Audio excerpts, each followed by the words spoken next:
In this video, we're going to take a look at the transform tools that are available to us in Photoshop. And you'll locate these tools under Edit. And you'll see in this section here, we have Content Aware Scale, Perspective Warp, Free Transform, and so on.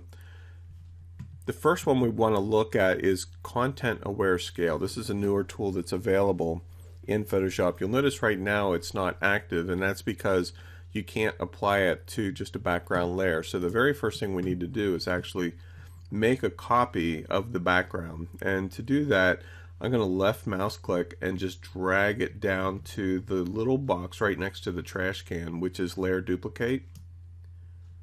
And now I have an exact copy of my background. So if I come back up to Edit, you'll notice that Content Aware Scale is now active. And the primary purpose of Content Aware Scale is to maintain the overall integrity of the image while allowing you to scale it unevenly in a certain direction. In this case, I'm going to scale it from the left. We're just going to scale it horizontally and leave the height as is. And something pretty magical happens as I start to scale from the left.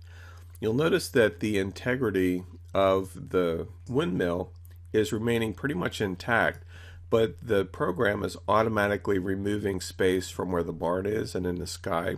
And you'll also notice the same in the trees as well.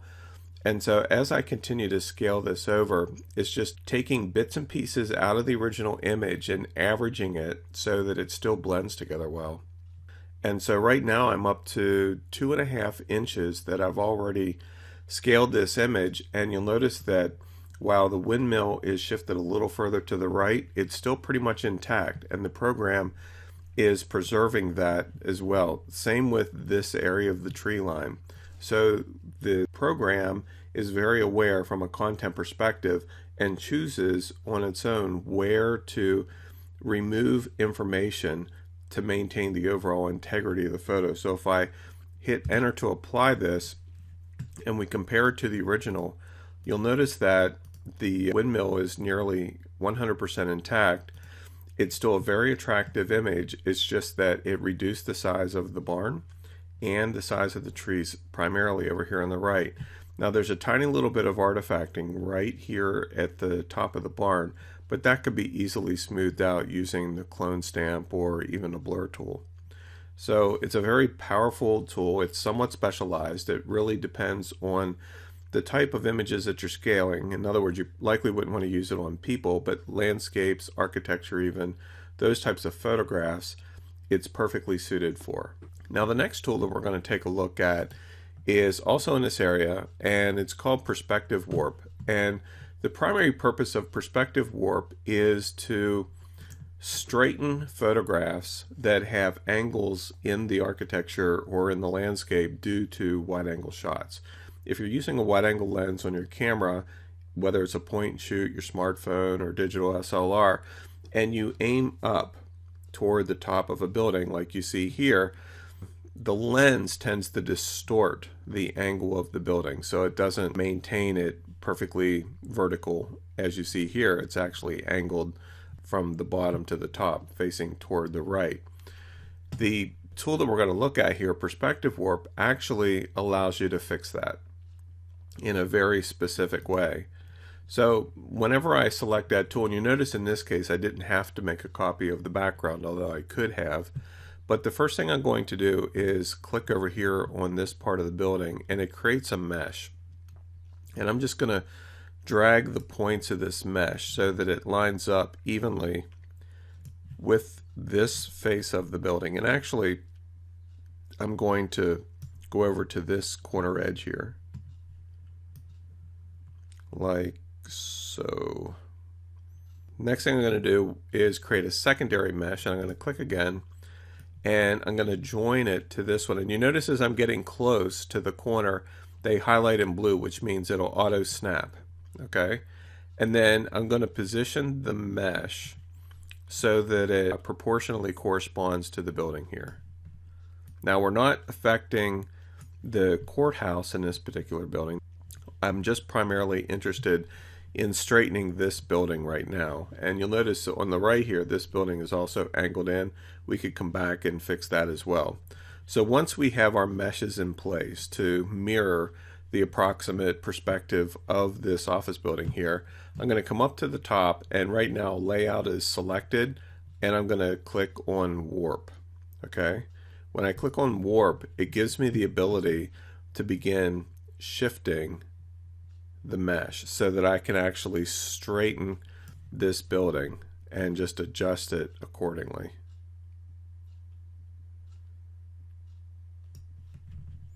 And you don't have to go overboard with it. You can just adjust it a little bit. But let's say that I find that that's satisfactory. I hit enter.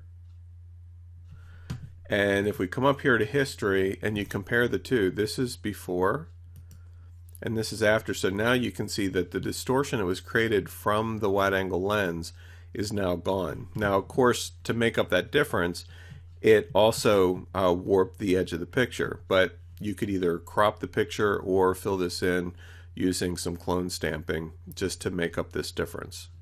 Okay, but it's a very easy way to straighten, especially architecture and certain kinds of landscapes. If you have tall trees and they're angling in because of a wide angle lens, this is the perfect tool, perspective warp, in order to fix those images. Now, next in the transform, we're going to look at the free transform tool. And I'm going to take the cartoon that we have here of Dexter, and I'm going to move it into this photograph. And so he's actually here in the corner. Okay, and let's say that I want the building and everything to scale down just a little bit. If I come up to edit, free transform, this gives me the ability to scale disproportionately. I can scale up and down this way, horizontally and vertically. If I hold the shift key down, it will lock the proportion. But if I right mouse click, you'll notice that I have access to all the other points. Right now I'm using free transform. Okay, but I also have the ability to choose rotate so that I could rotate the image if I wanted to. I can skew the image, okay, which basically just angles the image on either a horizontal or vertical line. I can choose perspective, which you'll notice that both sides are angling in, depending on which angle that I'm choosing. And I can also even choose warp. So that gives me the ability to actually expand some of the areas of the image by clicking on the center points. So you have some definite control there over how it works. And you notice that you have the Bezier curve handles, and those are what you're using to actually shift this image. So I'm going to hit escape to get out of that, and actually I'm going to work with a copy. And let's just come back here to transform. We went through these basic tools, but let's look at scale again. And I'm going to scale this down. And let me zoom in here so we can see this a little bit better.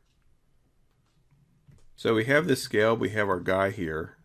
I'm going to set him over here on the street. He's kind of going, right?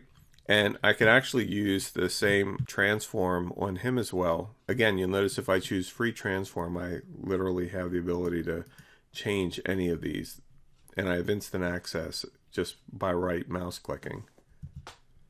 But let's say that I want to reposition him, like instead of having him as is, let's say that I want him facing the other direction. Well, we have flip horizontal and flip vertical. If I choose flip horizontal, it instantly flips him. So I could move him over here like this, put him in the middle of the road.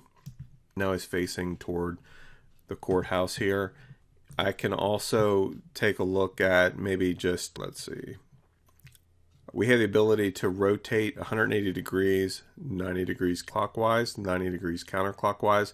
In this case, we have no need to rotate, but these are set standards because people use them a lot. If you need to just rotate freely, you can choose that, and you can just rotate to whatever angle you need. And you'll notice that degree angle that you're rotating is also being shown on the screen. You'll also notice that it's being shown up here. in the top toolbar area, which is important. Another distinction is that if you hold the Shift key down, it will rotate it in increments of 15 degrees.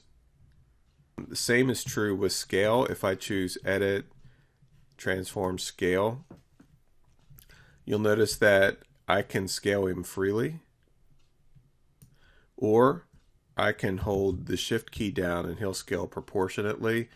And you'll notice that the width and the height percentages are also up here. You can lock them by clicking the little chain. And that way, however I scale, it's always going to scale proportionately. So you have a lot of control both here and in the top toolbar as well. And again, I can right mouse click and choose Distort. And so now I'm going to unlock the width and the height. With Distort, I can just take one corner and scale him that way, and the other three corners remain intact. So those are the transform tools. They're very powerful. You can use them in multiple settings, and you're going to find yourself using them in a lot of different scenarios. And as we go through these videos and get into some of the case studies, we're going to be using them as well in different scenarios. So you want to watch for those and really familiarize yourself with them.